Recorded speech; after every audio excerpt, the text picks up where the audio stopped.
upskilling of businesses and organisations to inspire changes in behaviour, to improve our environment, the quality of people's lives and well-being, and the places that they care for, such as the carbon literacy courses delivered by 2045, the way forward in my constituency.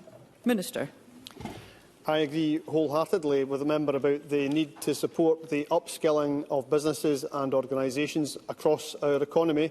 That is vital if we are to deliver the changes needed for net zero and if we are to realise the very significant benefits of adopting more efficient, sustainable practices. As I have said, the Scottish Government continues to provide support for carbon literacy through our enterprise agencies and our work across the public sector. But of course we also need to see action from out with government, and that's why I welcome the efforts of businesses, like one highlighted by the member herself, the Way Forward 2045, which I know Elena Whittam has mentioned in parliamentary motions. I know in the past year that particular business was shortlisted for a Vibes Scottish Environmental Business Award in the Just Transition category. So that kind of recognition is a further way in which we are encouraging positive change and greater carbon literacy across our economy. Thank you. And a concise question 8, Michelle Thompson. Thank you, Presiding Officer. To ask the Scottish Government what its response is to reports at Falkirk Council is to consider a motion calling for immediate action by the Scottish Government to support the Grangemouth chemical cluster and the future of its industry. Minister Alistair Allen. I recognise the criticality of the Grangemouth cluster and its contribution to Scotland's economy. We are committed to playing our part to secure a sustainable and long-term future for the complex. We have jointly funded the Project Willow study that seeks to develop a set of commercial propositions for the site. We have also committed £50 million to the Falkirk and Grangemouth growth deal. I am also working closely with Scottish Enterprise and SDI to identify and work with partners with an interest in investing in the cluster. Within the draft budget, there is also £8.75 million directly attributed to Grangemouth, and I am committed to working with industry and the community through the Grangemouth Future Industries Board to identify interventions and projects that maximise outcomes. I also call on the UK Government to go further and to ensure that they leave no stone unturned in achieving our shared ambitions for Grangemouth. Michelle Thompson. Thank you, Presiding Officer, and I thank the Minister for that answer. I can confirm that a motion has been lodged today by the SNP Group, and critically they are calling for the Grangemouth Future Industry Board to expand its scope to focus on the here and now. Ministers, the workers in Grangemouth don't just want jam tomorrow, they want bread and butter today. So is the Scottish Government hearing the call for real action to protect the skills base and the vital chemical cluster? The UK Government is doing nothing. I implore the Scottish Government to do as much as they possibly can. Minister. Well, a number of the interventions I've just mentioned are very much about the here and now, and Falkirk Council's motion and indeed Michelle Thompson have highlighted the tension at the heart of all that the partners are doing here to ensure that Grangemouth has a key role to play in Scotland's net zero future. But to do that, it also needs to have, as the member says, a here and now. So that was very disappointing. It was very disappointing to hear nothing at all from the Chancellor yesterday, not a single commitment or comment which would either help avoid an abrupt and unnecessary closure of the refinery or support Grangemouth's transition to play its part in Scotland's green economy. We need all the partners on the Grangemouth Future Industry Board to be working together constructively and with real urgency to do all they can once Project Willow reports to progress its recommendations, as many of these recommendations will fall to the UK Government to use its reserve powers to take forward, and as the UK Government co-chairs the board, we will need this Labour Government to do what it has said it would do. Thank you. That concludes general questions. The next item of business is First Minister's questions, and at question number 1, I call Russell Finlay. Thank you, Presiding Officer. From day one, we told the SNP that Humza Yousaf's NHS recovery plan would not help patients. That was back in 2021, and only now Humza Yousaf's big promises are finally in the bin. All these years have been wasted while patients suffered, and John Swinney insisted that everything was going great. He has now grandly announced all the same ideas that the SNP have already failed to deliver. But still, with absolutely no credible explanation about how any of it will actually be achieved. So how can John Swinney expect anyone to believe that he will ever deliver his recycled promises? First Minister.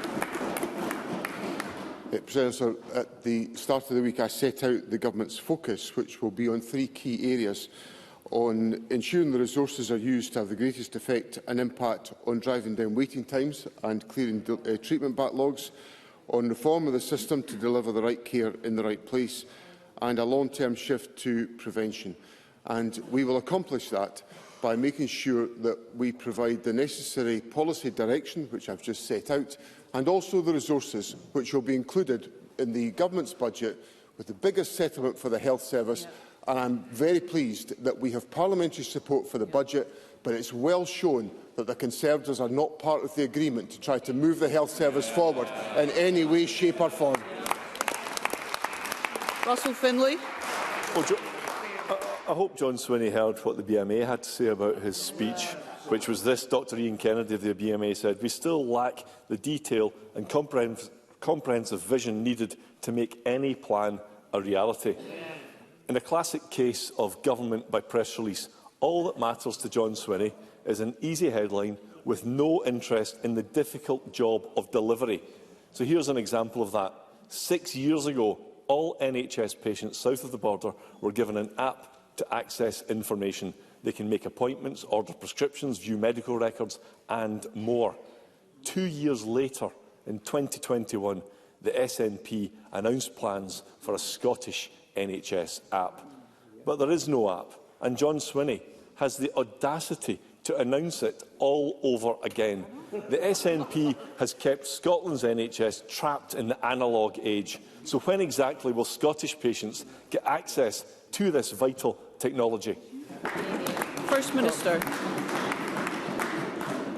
What I set out on Monday, and what's been followed up in very regular engagements between me and the Health Secretary and health service leadership around the country, are the practical steps to improve the health service and to secure delivery. So, for example, we will be concentrating on steps such as the expansion of the NHS Scotland Pharmacy First Service to improve access to health care, to ensure that we expand GP capacity within the country with a £10.5 million expansion of activity. We'll deliver a new acute anterior eye condition service which will free up a combined 40,000 hospital appointments per year within Scotland. We'll expand the capacity of hospital at home to create at least 2,000 beds by 2026. We'll be expanding capacity at national treatment centres at a number of centres like Gartnavel, Inverclyde, Stracathro, Perth Royal Infirmary, Queen Margaret Hospital and also the Golden Jubilee Hospital in Clydebank, delivering extra cataract procedures. We'll also be reducing the radiology backlog. So I hope that's maybe enough detail that will... Well, Presiding Officer, I'm very happy to go on, Presiding Officer. I'm content that your response is complete, First Minister. But before I call Mr Finlay again, I would just remind members that the purpose of this session is scrutiny. And if we have ongoing noise in the chamber, all that's happening is fewer members are going to have an opportunity to put a question. And I would ask all members to bear that in mind. Russell Finlay. Yeah, well, I mean, I wasn't making a single noise. I was just smiling in incredulity because I asked the First Minister about an app and he went off and read from some different script.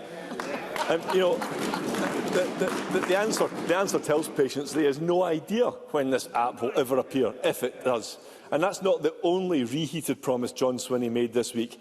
A decade ago, the SNP announced plans to create a network of national treatment centres. They were supposed to be all over the country, if Shona Robinson would care to listen. But here we are, Livingston, not open, Ayrshire, not open, Perth, not open, Lanarkshire, not open, Edinburgh, not open, and Aberdeen, not open. And now John Swinney is again making the same old promises to deliver national treatment centres. So can he please tell the truth to the thousands of Scottish patients who are waiting in agony? When will these actually open? First Minister. President Officer, Here's some truth for Parliament. Here's some truth for Parliament. In the years of austerity, under the Conservative government, the capital budgets of the devolved governments and the United Kingdom government were slashed. Why? Because of economic and fiscal incompetence by the Conservatives. That's what happened. And I am now going to deliver the National Treatment Centres. But what's certainly not helped me, what has not helped me has been Mr Finlay's support for the economics of the madhouse brought forward by Liz Truss, who he wanted me to follow. He wanted me to do exactly what Liz Truss had done. Thank goodness I never followed the stupid ideas of Liz Truss and Russell Finlay. Russell Finlay. I only asked the man when he's opening these treatment centres. But what we heard back is the populist party's disease of blaming someone else for their failings.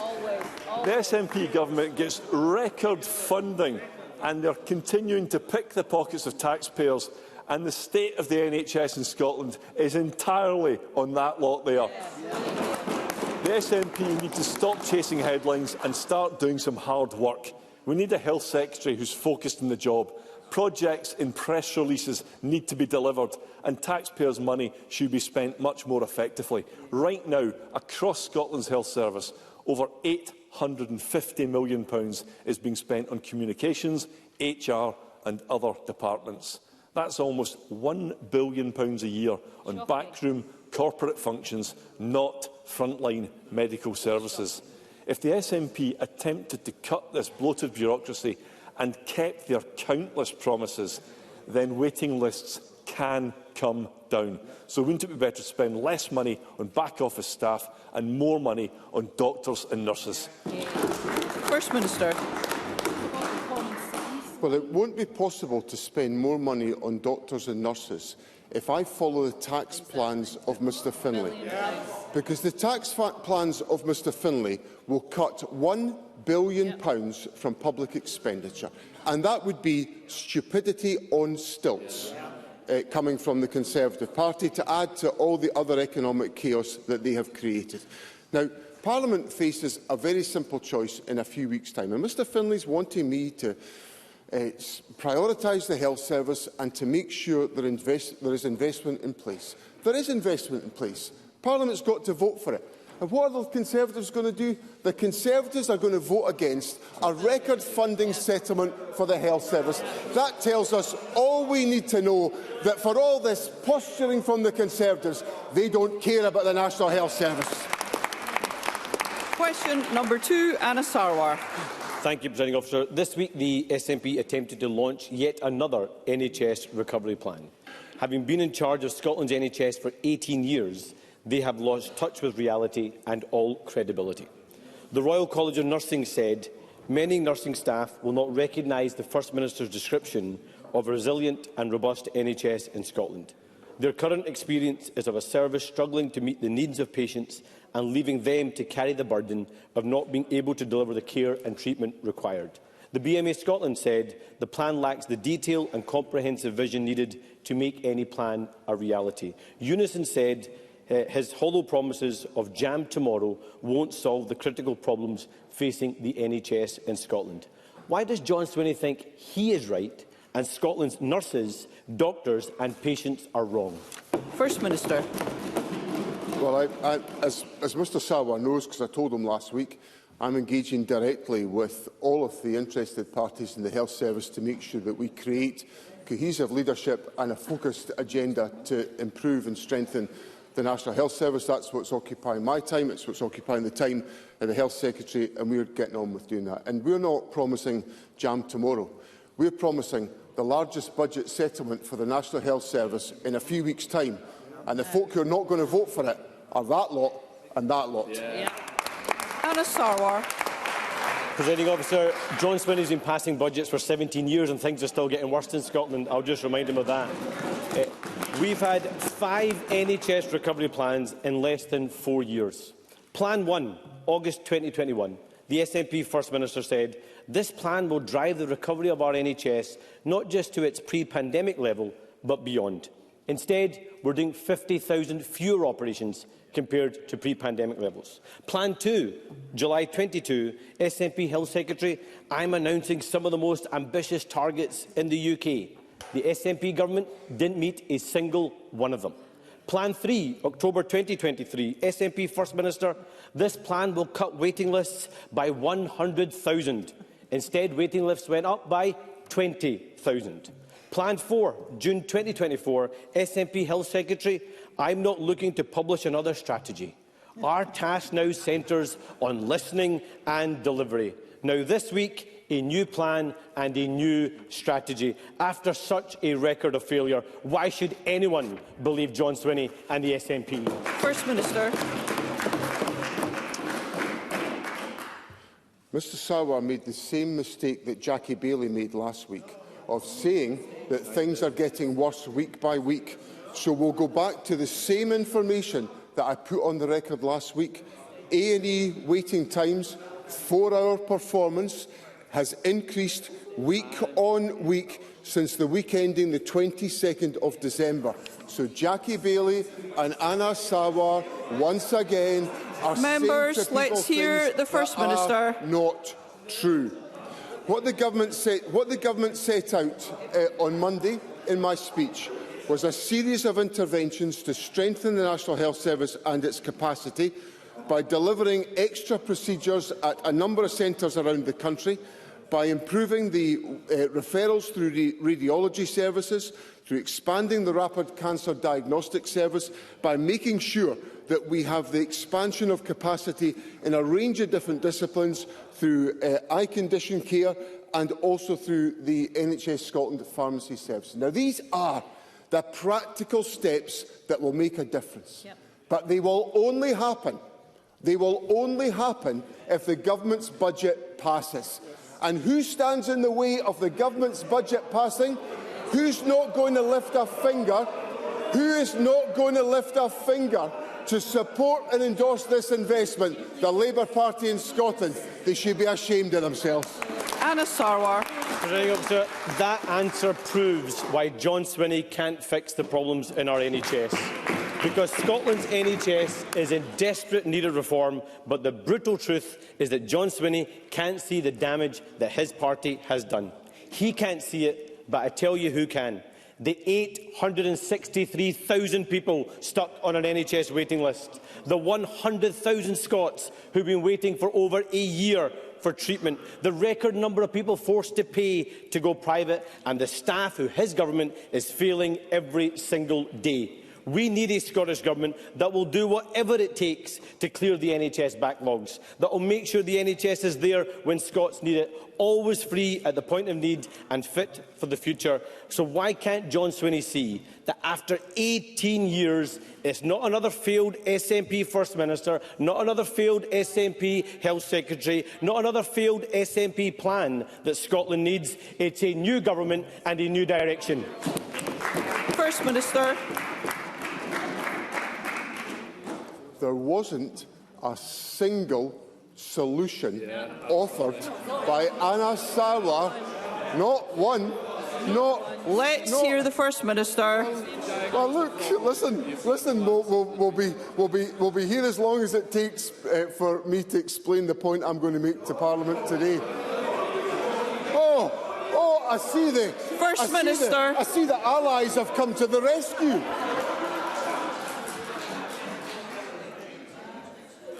In front of me, on the screen, I am aware of a huge number of members who'd really like to put a question today. I'm very, very keen that our constituents have an opportunity to hear this session, and I would ask all members to bear that in mind. First Minister. I see, Presiding Officer, that Mr Sarwar's allies in the Conservative Party have come to his rescue once again at First Minister's questions. There was not a single solution offered by Anna Sarwar in all of that long diatribe to Parliament, because he is high on rhetoric and low on delivery.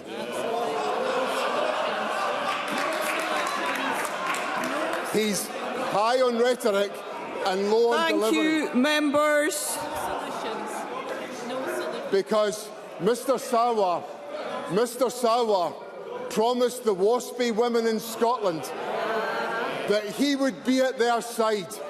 And at the first whiff of change, the Labour government came in and shut the door on the WASPy women. That's why Mr Sarwar is high on rhetoric, low on delivery, and why Scotland doesn't take him seriously. Question number 3, Alex Cole-Hamilton. Thank you, Presiding Officer. To ask the First Minister when the Cabinet will next meet. First Minister. Presiding Officer, the Cabinet will meet next Tuesday, when ministers will have the opportunity to consider the implications for the Scottish budget of the welcome agreement that's been reached with the Scottish Liberal Democrats, the Scottish Green Party and ALAPA. And all we're waiting for is some common sense to break out in the Labour Party and the Conservatives. Alex Cole-Hamilton. Thank you, Presiding Officer. Presiding Officer, it is because of the Liberal Democrats that the Scottish budget now includes a new Belford Hospital in Fort William, a replacement eye pavilion for Edinburgh, support services for babies born addicted to drugs, investment to make it easier for you to see your GP or an NHS dentist, long COVID care pathways, backing for hospices, new skills pipelines for care and offshore wind, business rate relief for hospitality, more affordable homes, a better future for young people at Corsford College, the right for family carers to earn more money for councils, for ferries and for social care.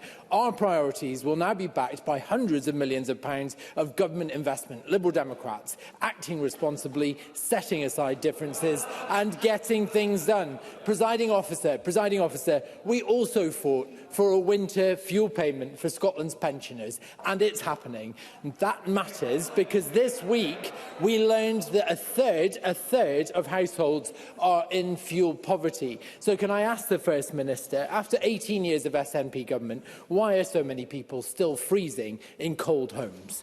First Minister. Presiding Officer, first of all, it's the first time I've formally had the opportunity to do this in Parliament, to welcome the support the Liberal Democrats have expressed for the Government's budget and for the agreements that we have reached on policy priorities, which we've also reached with members of the Green Party and with the member from ALAPA. And that is an indication of how Parliament should work. And over the course of Mr Cole-Hamilton's question, he was subjected to the Yaboo behaviour, principally of the Conservatives, who have contributed absolutely nothing to the budget process and have achieved absolutely nothing out of the budget process. Now, that's their actions, that's their conduct. The Labour Party is in exactly the same place. They've achieved nothing out of the budget process to date. And what I would say to Mr Cole-Hamilton is that parties have got to work together in the common interests of the people of Scotland, and I welcome the collaboration that has taken place, because this government is interested in delivering solutions for the people of Scotland, not coming here to posture like the Labour and Conservative parties are doing. We are interested in doing the hard work to deliver for the people of Scotland. We'll deliver a winter fuel payment for pensioners, and the Labour Party and the Tories will not be supporting it when the budget comes to Parliament. Question number 4, Kevin Stewart. Thank you, Presiding Officer. To ask the First Minister what the Scottish Government's response is to the recent CBI report, which reportedly suggests that businesses are preparing to cut staff and raise prices. First Minister. Presiding Officer, I was deeply concerned to read the CBI report on business confidence in the UK. In my regular engagement with Scottish business, I hear directly that the impact of the recent employer national insurance contribution increases at a UK level is a significant factor. The Scottish budget for 25-26 includes a raft of measures to support business and economic growth, as well as enhanced measures to attract private investment. Kevin Stewart. Thank you, Presiding Officer, and I thank the First Minister for that answer. The CBI's monthly survey highlights weak hiring intentions, with business and professional services expecting a 20% reduction in headcount, while consumer services anticipate a sharper 44% fall. Labour's employers' national insurance hike is a tax on jobs, and their decisions are already beginning to bite. Can the First Minister outline what engagement his government has had with the UK government to get them to see sense and rethink their daft decision to tax jobs in order that we can protect the Scottish economy? First Minister. Presiding Officer, I have raised the impact of this planned increase in reserve taxation with the UK Government and wrote to the Chancellor earlier this month. The Cabinet Secretary for Finance and Local Government has also raised the issue with the Treasury. We've made clear the wide-ranging concerns that the impact this change will have on Scotland, which was introduced with no consultation. The UK Government seems determined to ignore these concerns, but we will continue to raise this issue and the impact it will have on the Scottish economy. The Cabinet Secretary for Finance and Local Government will be meeting the Chief Secretary to the Treasury next month and will raise this issue. And it seems to me that this particular decision is having a damaging effect on the UK Government's growth agenda, one of which I am wholly supportive, but this measure is counterproductive in trying to deliver growth in the economy. Murdo Fraser. Thank you, Presiding Officer. The First Minister is entirely right to raise concerns about Labour's tax on jobs. But the Scottish Government's budget for the coming year that he encourages us to support does little or nothing to support businesses in Scotland. According to Spice, spending on 3 key areas to help grow the economy, on the enterprise agencies, on Visit Scotland and on employability schemes, are all cut compared to the last financial year, whilst the Barnett consequentials from rates relief available south of the border for retail, hospitality and leisure businesses are not being passed on in this budget, shortchanging Scottish business. So why isn't this government doing more to support Scottish business? First Minister. I know Mr Fraser was a contender for the leadership of the Conservative Party, but he's just given an answer which is directly contradictory, to the position of his party leader. Because his party leader wants us to cut the budgets of agencies. He wants us to get rid of them. That's what he said. And Mr Fraser has just argued for an expansion of the budgets of economic agencies. Now, for the record, I happen to think Scotland today is extremely well served by our economic development agencies, Scottish Enterprise, Hans Anne's Enterprise, the South of Scotland Enterprise and Visit Scotland and Skills Development Scotland. I think they are working very well for Scotland because they're attracting significant investment and visitor numbers to Scotland. And if I add to that the capital investment for offshore wind that we're increasing to £150 million, or the £100 million that we're rolling out in terms of digital connectivity programmes, or the investment that we are putting into planning services, or the support that we put in place for non-domestic rates relief, which is worth an estimated £731 million. I think this government is on the side of business, and that's demonstrated by the business endorsement for the budget, and I think the Conservatives should support it. Absolutely. Question number 5, Jackson Carlaw. To ask the First Minister whether he will join His Majesty the King and other world leaders in commemorating the 80th anniversary of the liberation of Auschwitz extermination camp and offer his reflections on the theme of this year's Holocaust Memorial Day for a better future. First Minister. Presiding Officer, on Holocaust Memorial Day, we honour the 6 million Jews murdered by the Nazis in one of the darkest chapters in human history. As we proclaim never again, we also reflect on the subsequent genocides in Cambodia, Rwanda, Bosnia and Darfur.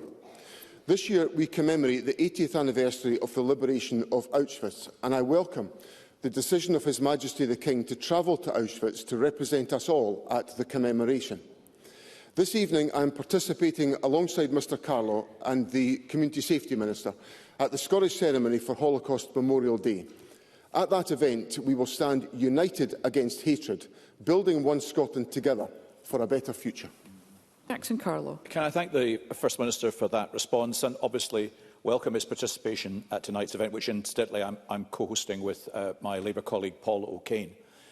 Can I commend the First Minister and the Scottish Government on the work they have done to ensure that education schemes that are available across Scotland are really second to none in comparison with any of those around the rest of the United Kingdom, and say that it is a real tribute to the efforts of this Parliament and the various governments that have presided within it that Holocaust education in Scotland is as remarkable as it is. If the theme is for a better future, Surely that future is dependent not on us, but on the generation that follows. So fundamentally, those education programmes are critical to the understanding of the next generation. Will the First Minister commit to ensure that that funding of those programmes continues in perpetuity? First Minister.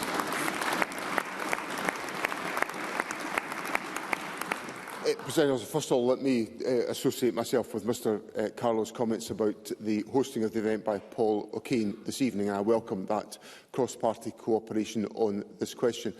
In his members' debate last night, to which, of course, Mr Carlo gave, as ever, the deep and solemn commitment that he has always given to this issue in his contribution last night, he generously referred to the fact that I had taken part in one of the visits by school pupils from Scotland, which are supported by the Scottish Government, to Auschwitz. He correctly indicated that that day will never leave me, and the experience that I had that day. And as a consequence of, and I saw also the profound impact on the young people that travelled with me on that occasion as well. It was, for me, an indication of the value of the investment the Government makes in ensuring that future generations understand and appreciate the awfulness of what happened in the Holocaust and why that has to be reminded to future generations. So he has my unequivocal commitment for as long as I am First Minister that this Government will be firm funders of Holocaust memorial education in Scotland. I see it as part of our obligation to the past and the future, and it will have my unreserved support as First Minister.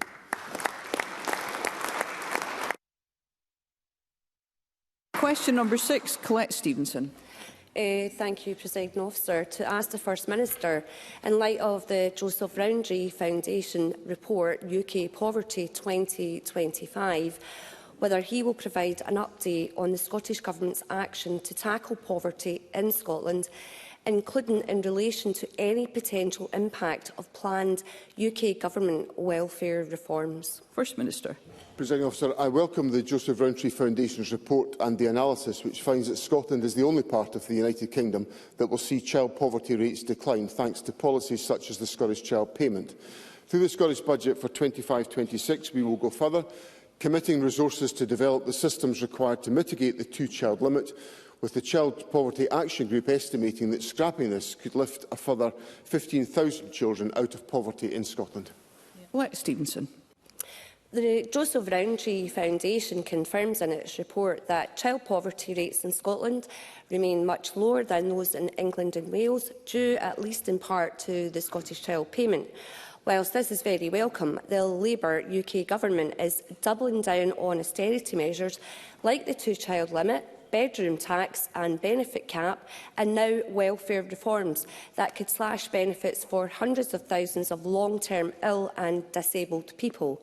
Can the First Minister offer an assessment on the potential impact of UK welfare reforms on poverty levels in Scotland and outline how the draft Scottish budget for 25-26 will expand anti-poverty work here? First Minister. The Joseph Rowntree Foundation analysis expects the gap in child poverty rates between Scotland and the rest of the UK to widen because of the action we are taking in Scotland to tackle these issues through measures such as the Scottish Child Payment. I obviously encourage the Labour Government to take a different course to the one that has been advertised. We have the maintenance of the two-child limit. This Government is going to act to remove that in Scotland, but obviously our task will be made easier if it was remedied at UK level. And of course, we will take every measure we can. We're taking further measures in the budget through the two-child limit, the steps on expanding free school meals to try to address the issue of child poverty, which is the overriding priority of my government. Supplementary, Paul O'Kane. Thank you, Presiding Officer. The report is, of course, serious and sobering, as it is every year, and shows child poverty rates static in Scotland at 24%, 250,000 children in poverty. The First Minister and I have debated constructively these issues before, and it will not be lost on him or members across the chamber that these rates do mean that we are seriously off course in terms of meeting the statutory child poverty targets set in this chamber. The report also highlights there's a higher than average proportion of working-age adults, either unemployed or economically economically inactive, and households where someone is in work took home a lower level of earnings than the UK average. So does the First Minister recognise the importance of supporting people into secure, well-paid work? And given recent years of cuts to employability services, what is his government doing to reverse the trends outlined in the report? First Minister. These are important questions, and as the government's Bright Start Best Futures strategy indicates, the way to tackle child poverty is by a combination of measures, whether it's direct payments such as the Scottish Child Payment, or by employability support or childcare support or transport support. And all of these are part of the government's budget proposals. In relation to economic inactivity, the government is safeguarding funding for employability schemes.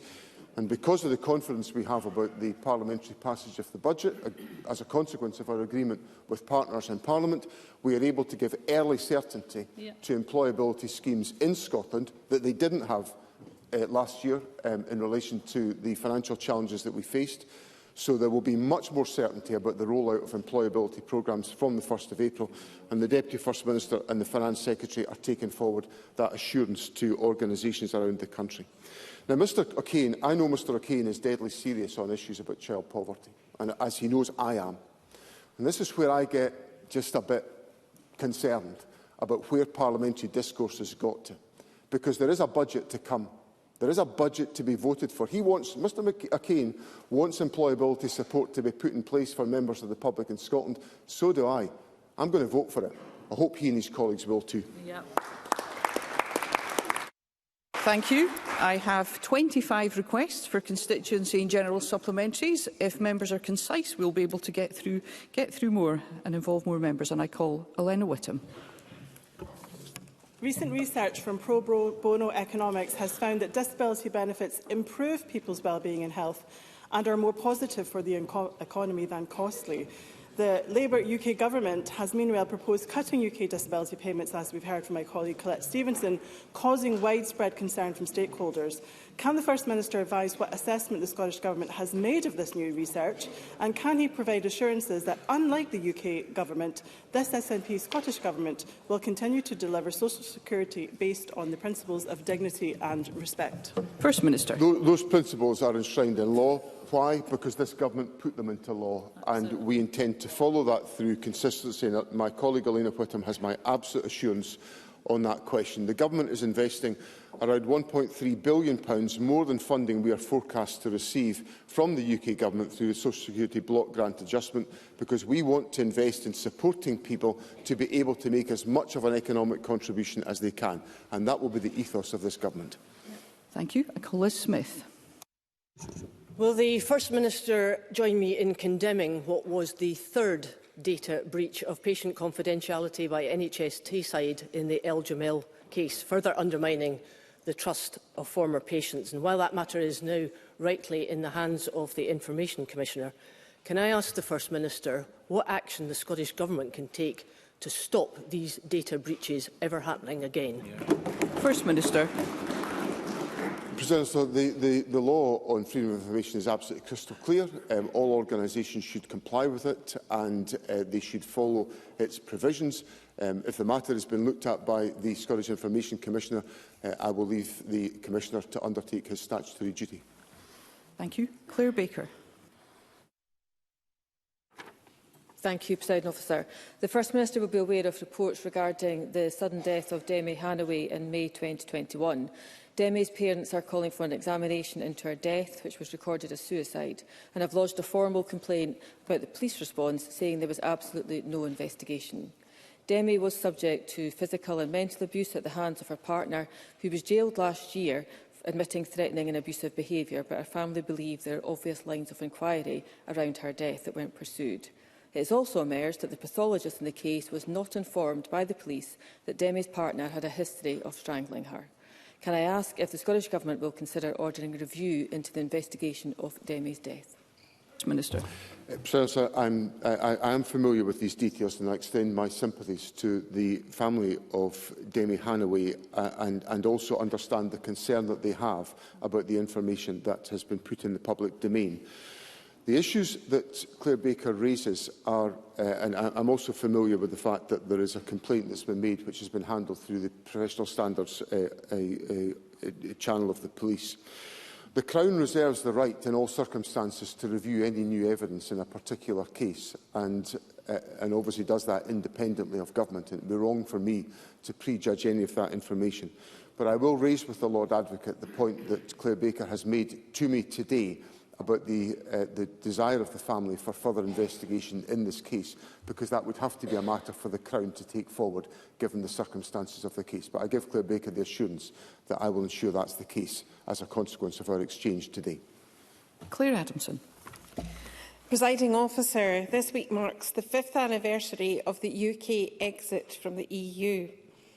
A recent IPPR report highlighted the slump in trade with the EU. It said that trade policy had been muddled and rudderless since the 2016 Brexit vote. Can the First Minister give a response to the report? Does he agree that Brexit has been an economic disaster for Scotland and Scotland's best interests would be to return to the EU as an independent nation? First Minister. I do agree with Claire Adamson on both points, that Scotland would be best served being an independent member of the EU, and also that Brexit has been an economic disaster for Scotland as part of the United Kingdom, and it's a consequence of our membership of the United Kingdom that we have lost our EU membership. The economic damage that's been done is so obvious. That is what is undermining living standards in this country. I accept that. I acknowledge that, and I have a solution to that, which is that we should repair our relationship with the European Union and ensure that our businesses and organisations can trade and that we can benefit from freedom of movement. I hope, and we are encouraging, and I assure Parliament we are encouraging the United Kingdom Government to repair that damage that's been done to our economy and our relationship with Europe, because the living standards of the population depend on it, and it has to be given greater priority than it's been given since the change of government in July last year. Sharon Dowie. Thank you, Presiding Officer. First Minister, the Scottish Retail Consortium reports that theft has reached record levels, costing businesses £170 million last year. Violence towards shop workers is on the rise, with an average of 170 incidents every day over the year 2023-24. The situation is spiralling out of control as perpetrators are becoming more brazen. It is clear thieves simply do not fear committing their crimes. First Minister, what is the Scottish Government's plan to ensure shoplifters, many of whom are violent, are made to pay for their actions and know that their actions will have consequences? First Minister. The Minister for Investment, Tom Arthur, met with the Industry Leadership Group, which involves the many retail interests, this morning on this question.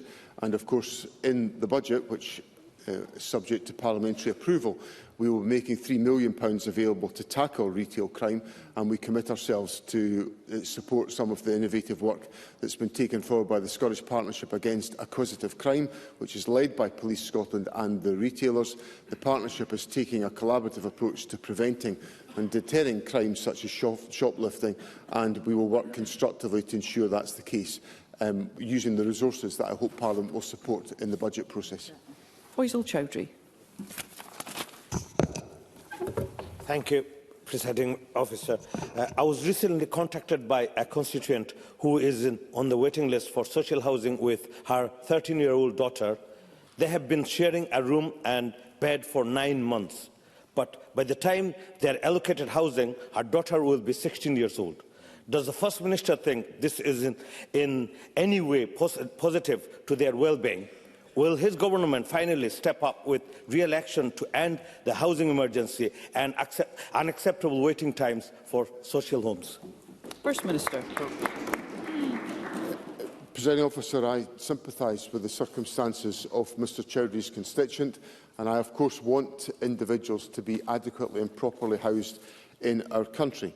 The Scottish Government, as Mr Chowdhury knows, because I have told the Parliament this several times on many occasions, the Scottish Government has presided over an affordable housing building programme which has built more houses per head of population in Scotland than in any other part of the United Kingdom. And crucially, in the budget that's going to be before Parliament in a few weeks' time, there is an increase in the budget to £768 million. Now, Mr Chowdhury is quite entitled, indeed it's his duty, to bring the concerns of his constituents here and represent them. I would also contend it's Mr Chowdhury's duty to try to make solutions happen by voting for the budget and helping to build more houses and to ensure that we can get more void houses used by people. And there's no point Labour members shouting at me as they've done all day today. That's the solution.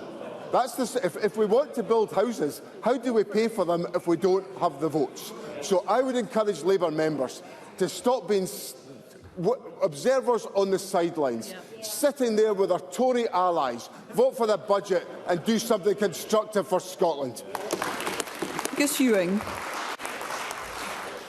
Presiding Officer, given the vital importance to the Highlands and Islands of access to be able to export our fine malt whiskies, our high-quality salmon and shellfish and many other products, will the Scottish Government provide its full-throated and unequivocal support for the third runway at Heathrow, which is the future gateway for Scottish Highlands and Islands exports to the willing world? First Minister.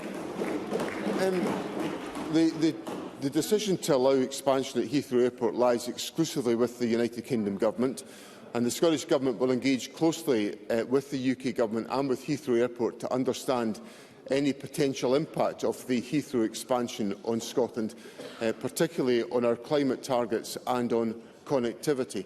I share Mr Ewing's aspiration that Scottish goods should be able to get to market as quick as possible.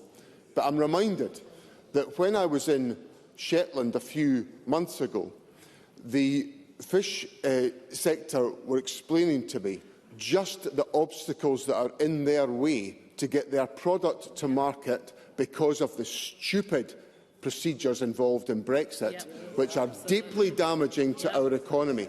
So if we want to get Scottish produce from the Shetland Islands and from other communities in Scotland more quickly to European markets, then getting agreements in place with the EU that would allow freer trade to be undertaken would be the immediate priority of my government. And what I can say to people in Scotland is that they have to understand the colossal damage that was done to our country's economy by Brexit, inflicted on us by a bad deal by the Conservatives, and I hope the Labour Government will do something to rectify that, because it's undermining the Scottish economy. Webber. First Minister, today the Auditor-General and the Accounts Commission have said that the Scottish Government have made minimal progress on their target to reduce car usage by 2030 and that the target has no clear delivery plan. Always sounds familiar. To reduce car usage, it is essential to have an affordable public transport. Yet under the SNP, Scots seem to be turning away from these services in droves. Does the First Minister still believe that the 2030 target is still achievable, or is this another headline-grabbing deadline that was never ever going to be delivered? First Minister. There are a whole range of different interventions the Government has made to improve access to public transport, such as the fact that over 2 million children, young people, disabled and older people in Scotland are now benefiting from free bus travel. There's been over 150 million bus journeys have been made across Scotland by children and young people under 22 using their free entitlement. And we've been working to expand the opportunities for people to safely walk, wheel and cycle, with the expansion of that network to around 450 miles of routes for walking, wheeling and cycling. So the Government will do this as part of its plans. But it's frankly laughable for Sue Webber to take me to task on this issue, because every time a measure comes forward to this Parliament which has got the chance to change any of these patterns of behaviour, who opposes it? The Conservatives, every single one of them, and then come here in posture with the empty rhetoric that we get every single week about these issues. And also, if Sue Webber wants investment in public transport, then all I can gently and respectfully encourage her to do is vote for the budget that will pay for it, rather than wasting her time coming here posturing on a weekly basis. Thank you. That concludes First Minister's questions. The next item of business is a member's business debate in the name of Alec Rowley, and there will now be a short suspension to allow those leaving the chamber and the public gallery to do so.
Okay, if I could encourage those leaving the public gallery to do so as quickly and as quietly as possible as we're moving on to the next item of business.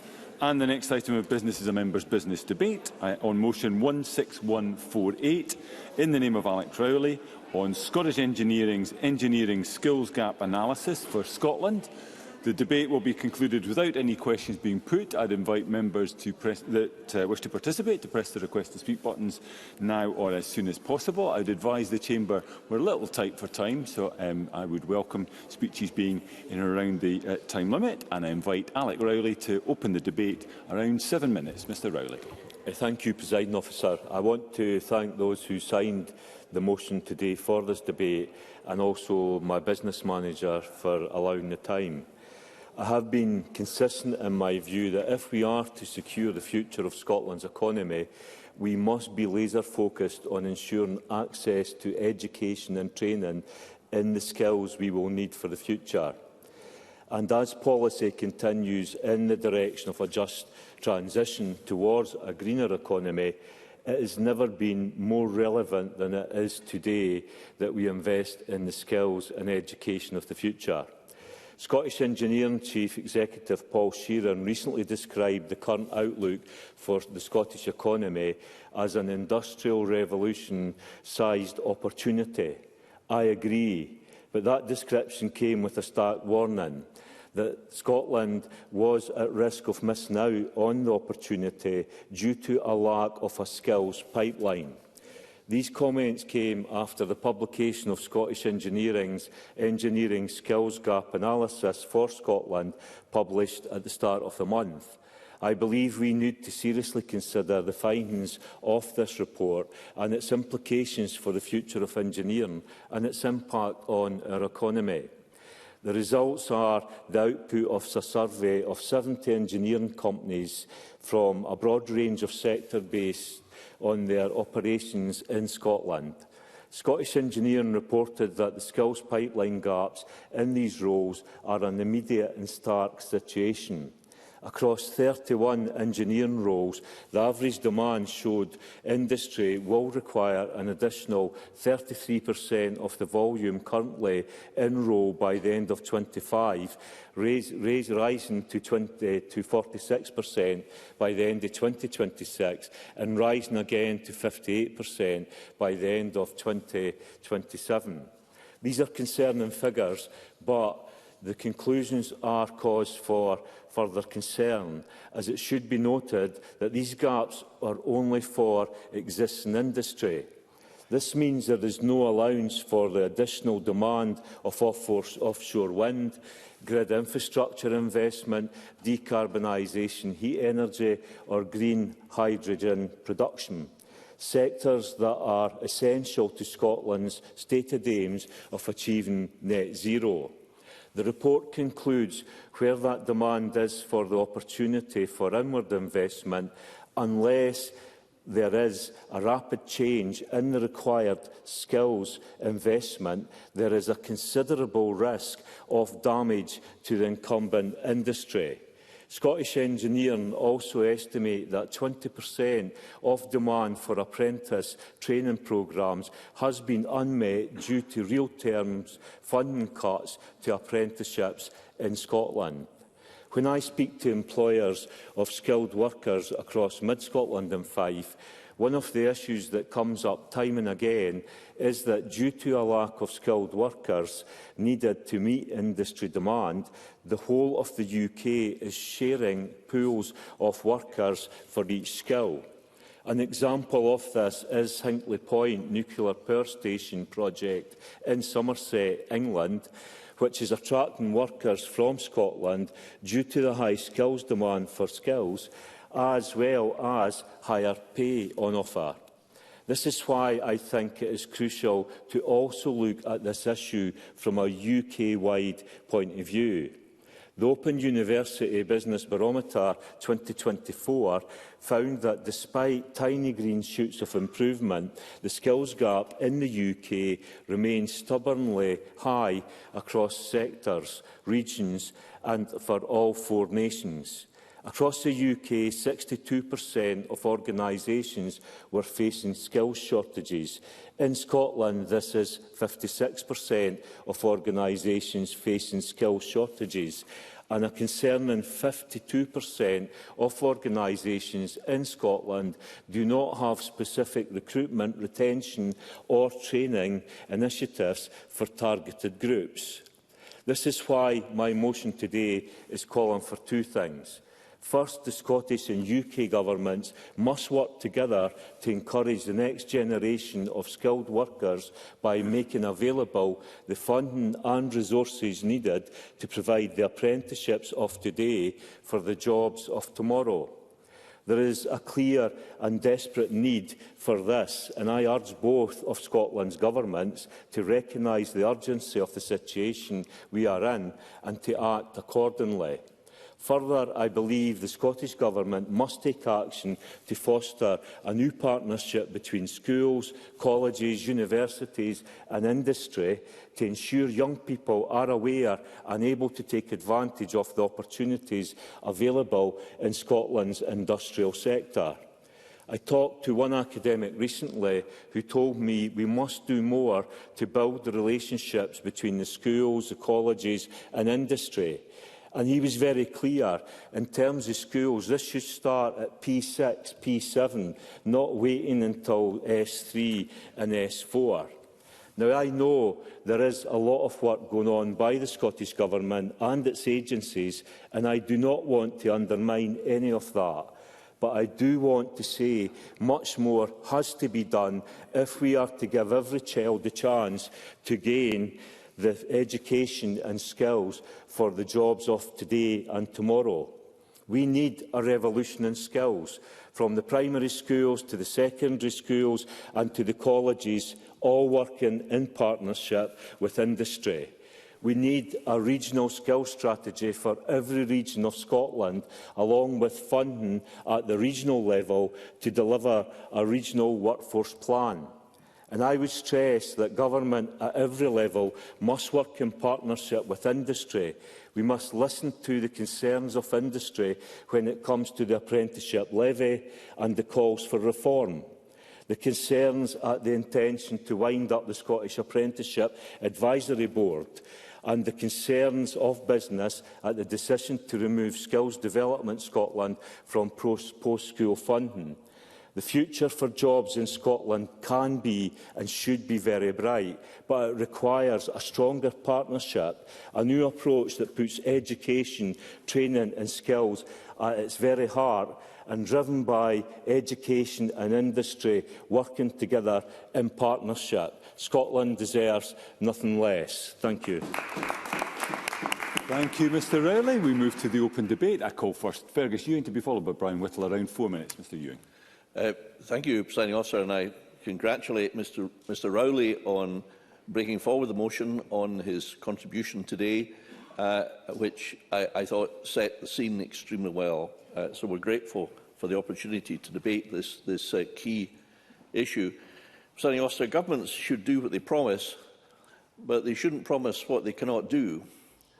And it does seem to me, and I say this with some regret, that the UK and Scottish targets to achieve net zero by 2030 in the case of the UK is simply unachievable. And my submission is that rather than set targets which are unachievable, for example the heat pumps targets which said that we were to produce 1 million heat pumps by 2030 and 170,000 renewable heating systems for houses off the gas grid, 1.2 million when we're only installing a few thousand a year, is simply just green pie in the sky. It's just stupid. So what do we need to do, and what should we do in order to be able to do it? Well, what is not appreciated, I think, by many is that the renewables opportunity, a form of industrial revolution for this century in Scotland, will create a volume of civil engineering projects, the like of which is completely without precedent. Pump storage, grid schemes, work at the places like Global Energy, Haventus, Port of Cromarty, Firth and Inverness, electrification of the East Coast line, hospitals, housing, schools, Scottish Water, £1 billion a year. If you tot it all up, Presiding Officer, it amounts to around about 50 or 60 billion pounds over the next 10-15 years. This is without precedent.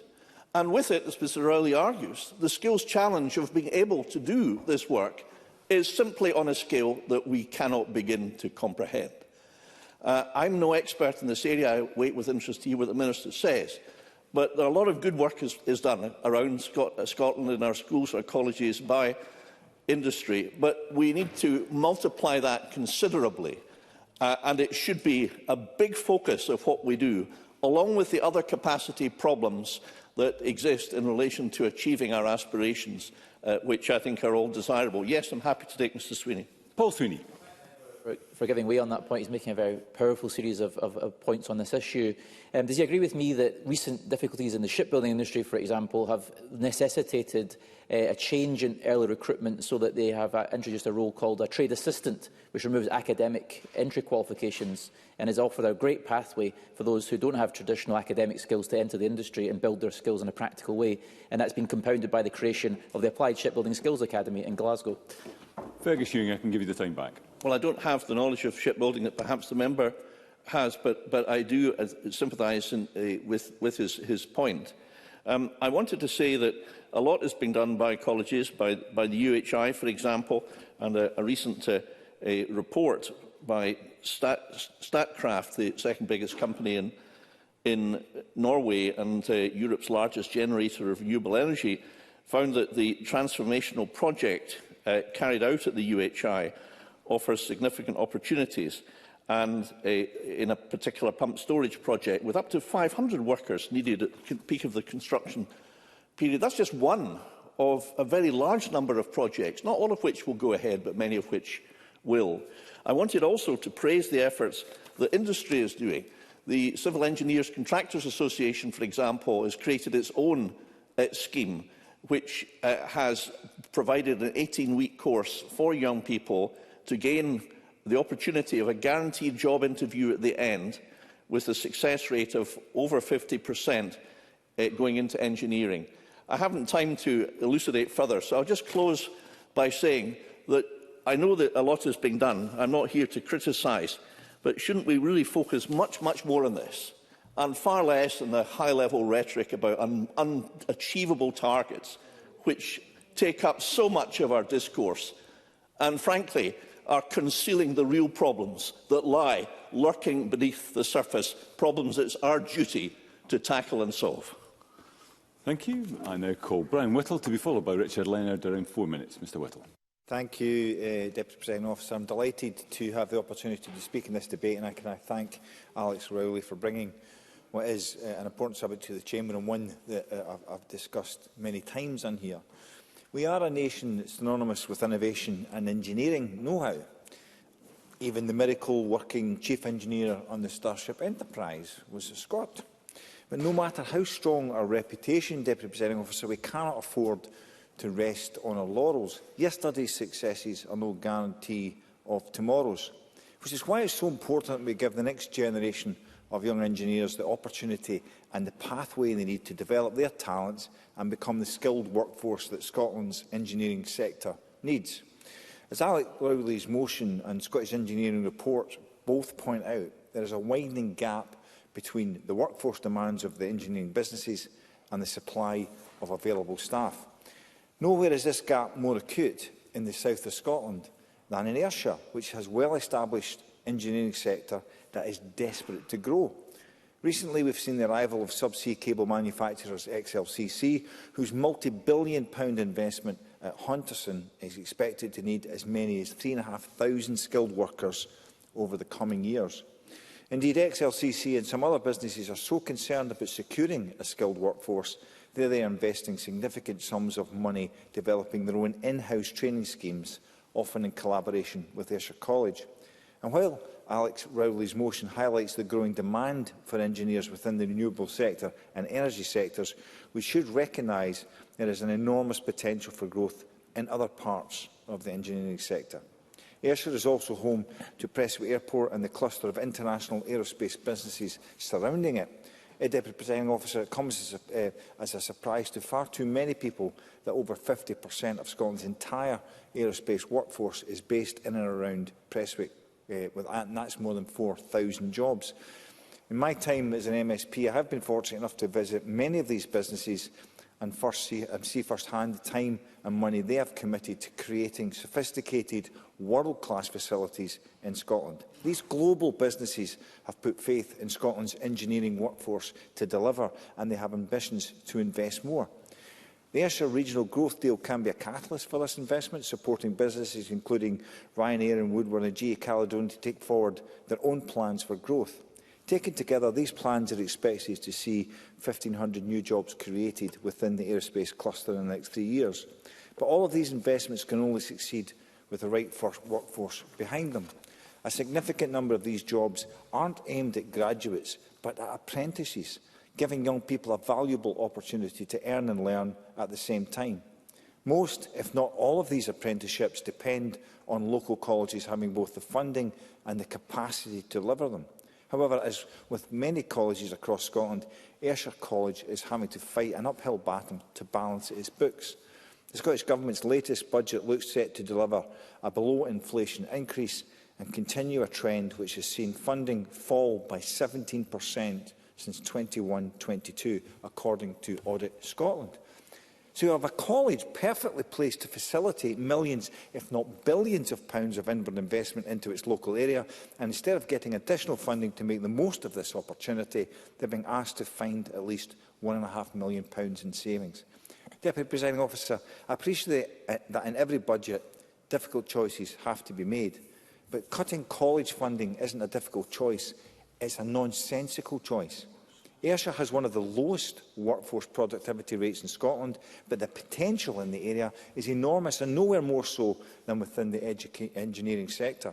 If both the SNP and Labour governments are serious about delivering economic growth, then it is in places like Ayrshire's engineering sector that the greatest opportunities lie. I have no doubt that across this chamber this afternoon we'll have unanimous agreement on the importance of the engineering sector, apprenticeships and creating the skills pathway needed to grow the workforce. What is needed urgently is a willingness by both the UK and Scottish governments to make the choice to back this sector, prioritise funding towards engineering apprenticeships and focus that investment where there is greatest demand. Thank you, Deputy Presiding Officer. Thank you. I now call Richard Lynner to be followed by Lorna Slater. Around 4 minutes. Thank you very much indeed, Deputy Presiding Officer. And can I remind members of my voluntary register of trade union interests? Can I begin by thanking Alex Rowley for not just leading this afternoon's debate, but for acting with such speed to get this report on the agenda of Parliament. It's a pity that the government does not display the same sense of urgency, because for all of the independent reviews, the government reports, the ministerial statements, the surveys of the landscape, the creation of strategic boards, what we are witnessing is a catastrophic skills crisis and a government that is not part of the solution but part of the problem. Public investment in skills and training is not going up, it's coming down. Skills Development Scotland is about to be abolished. And for all of the talk of a just transition in our economy and of reforms in our public services, there is no leadership, no strategy and no plan for either. So this report by Scottish Engineering should serve as a wake-up call. It lays bare what is going on out there in the real world on the factory floor because of the demographics of the current workforce, because of expectations of business growth. Employers estimate that a third more engineers will be needed in Scotland by the end of this year. That 46% more will be needed by the end of next year, and 58% more will be needed by the end of the year after that. In some trades, it's even higher. In electrical and electronic engineering, the skills gap, the replacement and recruitment rate will be nearly 100%. And the horizon for this analysis is the next 3 years. The problem is, an engineering apprenticeship takes 4 years to complete, and it takes 6 years to be fully competent. So as this report concludes, and I quote, "Unless the company has started training already, that resource will not be ready at the time of need." Workforce skills are central to the economy. They are too important to be left to market forces, to free enterprise, or to employers alone. It cries out for government leadership. That is why I have long argued that we need to establish not only sectoral collective bargaining with the trade unions, which we do, we need to establish sectoral, industrial and economic planning with the trade unions too, including effective planning for skills. We need a Minister for Labour in the Cabinet. We need an end to cheap labour. We need to open up apprenticeship opportunities to all, including to those from areas of multiple deprivation, to women as well as to men, with a guarantee of an apprenticeship, of useful work, or a vocational training place for every school leaver, incentivising SMEs, boosting numbers and putting the funding in place. Because the challenge here is dimensional. It is one of scale, but it is also systematic. It is ideological. We cannot rely on the logic of capitalism to decide our future. We need workforce planning, an industrial strategy, and above all, we need economic democracy. To some, this will be seen as idealistic, socialistic, impractical, unworkable or undesirable, yet there is nothing more impractical, unworkable or undesirable than the notion that we can continue to run our economy the way that we do at the present. So I make no apology.